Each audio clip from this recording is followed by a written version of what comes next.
వర్షం పడితే ఇండోర్ స్టేడియంలో మ్యాచ్ను. సో ఊరించి ఉసురు స్థానిక సంస్థల ఎన్నికల వాయిదా ఊరించి ఉసురు. సో స్థానిక సంస్థల ఎన్నికల వాయిదాతో ఆశాభావంలో నిరుత్సాహం. ఇప్పటికే గణేష్ చవితి, దసరా, దేవి నవరాత్రి ఉత్సవాల భారీగా ఖర్చు, మొదటి విడత నామినేషన్లపై పెద్దగా కనిపించని ఆసక్తి, ప్రజాక్షేత్రంలో ప్రచారం ఆపొద్దని నేతల నిర్ణయం. స్థానిక సంస్థల ఎన్నికలు ఒక అడుగు ముందుకు 4 అడుగులు వెనక్కు అన్నట్లుగా పరిస్థితి తయారైంది. బీసీలకు 42% రిజర్వేషన్లు కల్పించాలని జారీ చేసిన జీవోను వ్యతిరేకిస్తూ కొందరు కోర్టును ఆశ్రయించిన విషయం తెలిసిందే. హైకోర్టులోనే వాదనలు వినిపించాలని సుప్రీంకోర్టు పిటిషన్ను తిరస్కరించగా అప్పటికే ఎన్నికల సంఘం షెడ్యూల్ విడుదల చేయడం, హైకోర్టు బుధవారం చేపట్టిన విచారణ ఏదో ఒకటి తేలుతుందని చాలా మంది ఆశించారు. అయితే బుధవారం స్టే ఇవ్వకపోవడంతో గురువారం విచారణ చేస్తామని చెప్పడంతో నామినేషన్ల ప్రక్రియ ప్రారంభం కాగా ఇక ఎన్నికలకు అడ్డంకులు తొలగి షెడ్యూల్ ప్రకారమే నిర్వహిస్తారని అంతా భావించారు. అధికారులు మొదటి విడతలో కేటాయించిన మండలాల్లో నామినేషన్ల ప్రక్రియను ప్రారంభించి అభ్యర్థుల నుంచే స్వీకరించింది. అయితే గురువారం విచారణ సందర్భంగా హైకోర్టు మధ్యంతర ఉత్తర్వులు జారీ చేస్తూ 4 రోజుల పాటు ఎన్నికల ప్రక్రియను నిలిపివేయాలని ఆదేశించింది. 2 వారాల్లో కౌంటర్ దాఖలు చేయాలని ప్రభుత్వానికి సూచించి 4 వారాల తర్వాత ఈ అంశంపై విచారణ చేస్తామని చెప్పింది. ఈ నేపథ్యంలో నామినేషన్ల ప్రక్రియ ప్రారంభమైనప్పటికీ రాష్ట్ర ఎన్నికల సంఘం కోర్టు ఆదేశాల ప్రకారం నడుచుకుంటామని ప్రకటన విడుదల చేసింది. దీంతో స్థానిక సంస్థల ఎన్నికలకు తాత్కాలికంగా బ్రేకులు పడ్డాయి. ఎంపీటీసీ, జెడ్పీ, సర్పంచ్ ఎన్నికలకు షెడ్యూల్ విడుదల కాగా తాజా ఉత్తర్వులను అనుసరించి షెడ్యూల్ను మార్చే అవకాశం ఉంటుంది. ప్రచార పర్వంలో ముందుకే స్థానిక సంస్థల ఎన్నికలు అంటే ఊర్లలో పండుగ వాతావరణం ఉంటుంది. ఈసారి ఎన్నికలు స్థానిక సంస్థల ఆశావాహులను ఊరించి ఉసురు అనిపించినట్లుగా మారాయి. ఎలాగో ఎన్నికలు జరుగుతాయి కాబట్టి అనేది 4వ పేజీలో ఉంది.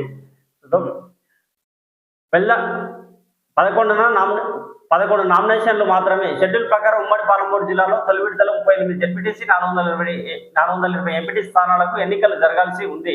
హైకోర్టు బుధవారం ఎలాంటి ఉత్తర్వులు ఇవ్వకపోవడంతో నామినేషన్ ప్రక్రియను ప్రారంభించారు. ఎంపీటీ స్థానాలకు 10, జెడ్పీటీ స్థానానికి 1 నామినేషన్ దాఖలయ్యాయి. పాలమూరు జిల్లాలో రాజాపూర్ మండలం కేంద్రంలో ఎంపీటీ స్థానానికి బీజేపీ అభ్యర్థి నామినేషన్ వేయగా, నాగర్కర్నూలు జిల్లాలో జెడ్పీటీ స్థానానికి కాంగ్రెస్ అభ్యర్థి 1 నామినేషన్ వేశారు. నారాయణపేట జిల్లాలో ఎంపీటీ స్థానాలకు 5 నామినేషన్లు దాఖలు కాగా ధన్వాడ 3, దామరగిద్దలో 1, నారాయణపేట మండలంలో 1 నామినేషన్ వేశారు. వనపర్తి జిల్లాలోని పెబ్బేరు ఎంపీటీ స్థానాలకు 2 కాంగ్రెస్ అభ్యర్థులు, గోపాల్పేట మండలంలో 1 స్వతంత్ర అభ్యర్థి నామినేషన్ వేశారు. గద్వాల జిల్లా పంతకల్ మండలం తాటికుంట గ్రామం ఎంపీటీ స్థానానికి కాంగ్రెస్ అభ్యర్థి నామినేషన్ వేశారు. ఆయా జిల్లాల కలెక్టర్లు నామినేషన్ దాఖలను పరిశీలించారు. ఒకవైపు నామినేషన్లు కొనసాగుతుండగానే కోర్టు మధ్యంతర ఉత్తర్వులు ఇవ్వడంతో ప్రక్రియ నిలిచిపోయింది. సో బెల్దండ మండలంలోని నామినేషన్ కేంద్రంలో రికార్డులు పరిశీలిస్తున్న నాగర్ కర్నూలు జిల్లా ఎన్నికల అధికారి కలెక్టర్ బాదావత్ సంతోష్. సో వేయాలా వద్దా మద్యం టెండర్ కోసం ముహూర్తం చూస్తున్న వ్యాపారులు 10 రోజులకు వచ్చింది 2 దరఖాస్తులే. 18వ తేదీ వరకు గడువు, చివరి 3 రోజులు పెరుగుతాయంటున్న అధికారులు. ఇంకా 9 రోజుల సమయమే. గత నెల 26వ తేదీ నుంచి దరఖాస్తులు స్వీకరిస్తున్నాం. ఇప్పటి వరకు జిల్లాలో 36 దుకాణాలకు గాను 2 దరఖాస్తులు వచ్చాయి. ఇంకా 9 రోజుల సమయం ఉంది కాబట్టి చివరిలో ఎక్కువగా వచ్చే అవకాశం ఉంటుందని Srinivasulu, excise superintendent Wanaparthy. So CCI కొనుగోలు ఇంకెప్పుడు? పక్క రాష్ట్రంలో ప్రారంభమైన కొనుగోలు కర్ణాటకకు తరలిస్తున్న వ్యాపారులు. మానవపాడులో రైతుల నుంచి పత్తి కొనుగోలు చేస్తున్న దళారులు అంట. సో 5వ పేజీలో ఉంది వార్త. అధికారులు చూడాల్సిన అవసరం ఉంది. నడిగడ్డ క్రీడలకు పుట్టినిల్లు. ఎస్జీఎఫ్ పోటీలను ప్రారంభించిన డిఈఓ అల్లంపూరు. ప్రతి ఏడాది ఆలస్యమే. టెండర్లు పిలిచినా పంపిణీకి నోచుకాని చేప పిల్లలు ఎదురు చూస్తున్న మత్స్యకారులు. ఉన్నతాధికారులు ఏం చేస్తున్నారు? ఉన్నతాధికారుల నుంచి అనుమతులు వస్తేనే పంపిణీ కార్యక్రమాన్ని ప్రారంభిస్తాం. ప్రతి ఏటా చేప పిల్లల పంపిణీ జరుగుతుంది. ఈ ఏడాది కూడా పంపిణీ చేస్తాం. టెండర్లు కూడా పిలిచాం. ఇందుకు టెండర్ వేయడంతో బిడ్ ఓపెన్ చేశాం. త్వరలోనే మత్స్యకారులను చేప పిల్లలను పంపిణీ చేస్తాం. షకీలా బాను, జిల్లా మత్స్యశాఖ అధికారి, గద్వాల.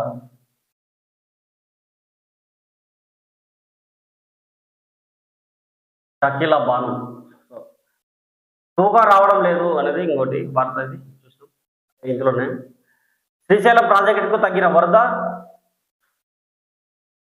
స్పిల్ వే ద్వారా నీటి విడుదలను నిలిపివేసిన అధికారులు. విద్యుత్ ఉత్పత్తి పోతిరెడ్డిపాడు లిఫ్టులకు 72,000 క్యూసెక్ల నీరు విడుదల.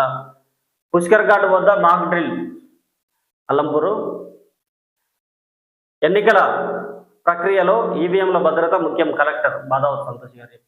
సో ఇది ప్రజలరా ఈరోజు మార్నింగ్ న్యూస్. మార్నింగ్ న్యూస్లో ముఖ్యాంశాలపై మాట్లాడుకోవడం జరిగింది. మొత్తానికి ఎన్నికల అంశం ఇంకా మరో 6 వారాలకు వాయిదా పడడంతో అభ్యర్థులు నామినేషన్లో వేసిన వారు అదేవిధంగా ఆశావాహులు నిరుత్సాహానికి గురయ్యారు. మొత్తానికి 6 వారాల తర్వాత ఏదో ప్రకటన రాబోతుంది. మరి ఆ వైపు ఆ లోపే ప్రభుత్వం మరి సుప్రీంకోర్టును ఆశ్రయించి ఏమన్నా ప్రకటన తీసుకురాబోతుందా అనేది చూడాల్సిన అవసరం ఉంది. ప్రజలకు మార్నింగ్ న్యూస్ చూడండి.